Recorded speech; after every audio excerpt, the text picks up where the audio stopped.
2025 թվականի մայիսի 22-ին Կովկասի մահմեդականների վարչության նախագահ Ալաշուքյուր Փաշազադեն հայտարարել է, որ ստեղծում են Երևանի եւ Էջմիածնի Ղազիաթը։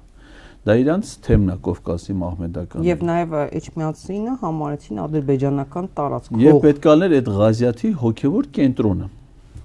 Մայիսի 22-ին դա եղել։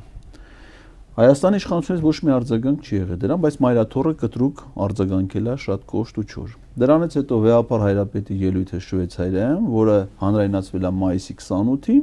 մայիսի 29-ին կառավարության նիստ Չուլանը, ու դրանից հետո այս գործընթացները Միքայել Սրբազանի ձերբակալություն։ Այսինքն եւ ոչ միայն Միքայել, նաեւ Բագրատ Սրբազանի, նաեւ եկեղեցու ամենամեծ բարերարի Սամվել Կարապետյանի, սա մի ամբողջություն է։ Հիմա թե ինչի 2 տարի, դա ինձ թվում է դա ուղիղ համընկնում է մեր պետության ավարտի ժամկետի հետ, այսինքն եթե 2026 թվականին ընտրությունը լինի դրանից հետո սահմանադրական հանրակրվի, այսինքն պետությունը հենց այդ ժամանակ에 վերանալու է։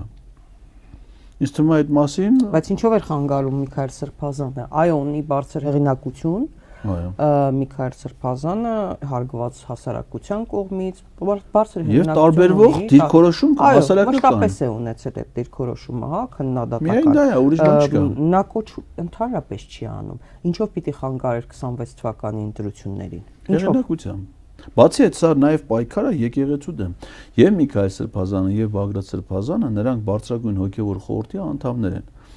եւ թեմական առաջնորդներ։ Այսինքն իրանք դրանով նաև եկեղեցին գխատելու process-ն են իրականացնում, որովհետեւ մենք չենք մոռանում, չէ՞, որ դեռևս շարունակվում է թիրախավորված մնալ ամենայն հայոց կաթողիկոսը։ Իհարկե։ Եվ նրա դեմ պայքարը շարունակվում է։